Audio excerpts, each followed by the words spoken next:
I don't think we've ever had such a Grammy person, Grammy'd up person. But where'd you Jools, I never got a Brit. Well, I'll sort that out, don't worry. Anything you need, I'll sort that out for you. But where does music begin for you? I mean, did you pick music, or did music pick you? Well, I kind of fell in love with touring in a weird way first. Touring all around the same time, but when I was like 12 and 13, I was part of the scene in New Jersey, and we would just play shows, and I loved music and writing, but the shows we were playing were very divorced from like music. It was just kind of noisy. And so the love started in like different places. But as a child, were you aware of music? Did you used to listen to? Is there something you first heard that you thought, hey, I want to be a producer, when you heard some record or something? Yeah, my parents played the Beatles only.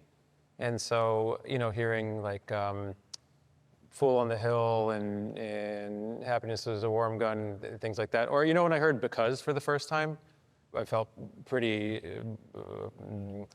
blown away by what was happening. That might be one of my favorite recordings ever. Happiness is a Warm Gun. Was it the different elements of it you thought, hey, I can put these together for other people? Well, I think when I was growing up, you know, at this point in the 90s, like a lot of music, it wasn't in any way mono, but it was just very kind of slammed. And so then when I would listen to the Beatles on my headphones, I didn't really know what panning was, but you take off an earphone and you only hear John. You put this one and you only hear bass and drums. And then in I'm the Walrus, there's those people laughing. There's they were the dawn of stereo. They were doing insane things.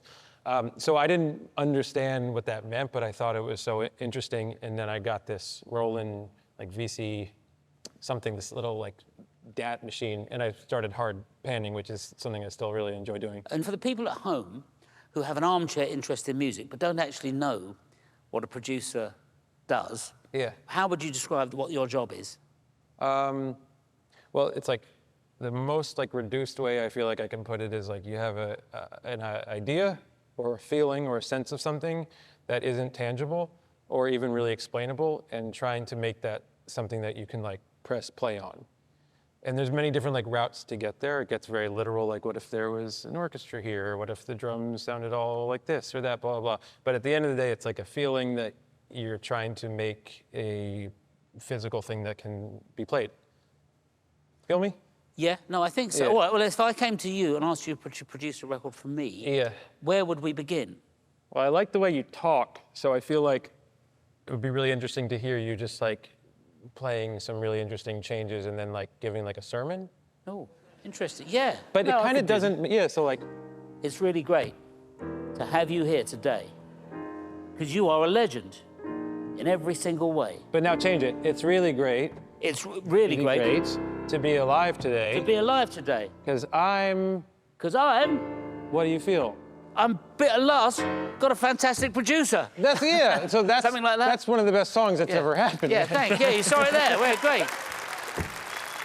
No, but I think Sleigh Bells on it, Christmas #1. I wrote a Christmas song, and now I've been putting sleigh bells on everything. They're really anything could be the Christmas #1. Well, not just that, but like I was listening to a lot of Suicide recently, and it's like, what are other things that are like this and sleigh bells, harpsichords, etc. Jools, that's a good song. Maybe we shouldn't. Maybe this show should stop, and we should just all do that. All the bands. Yeah. We've just got a hit. Let's do it. Yeah, you're gonna.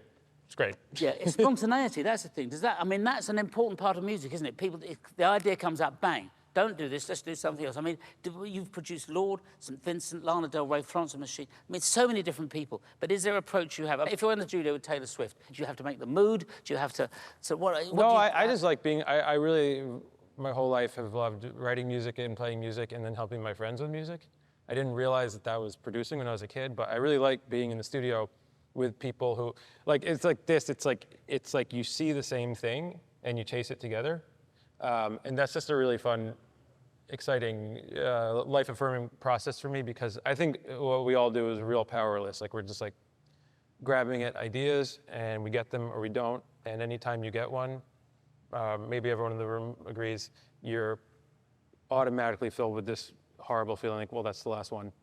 But then you get another one, and I like that. Well, you've got a great new record. You were talking about Bleach as your band. And presumably, when you're producing them, it's your songs, your production, you get on with the producer, the writer, and the arranger, because it's you. Yeah, but then I kind of flip into a different zone, and then I lean pretty hard on my band.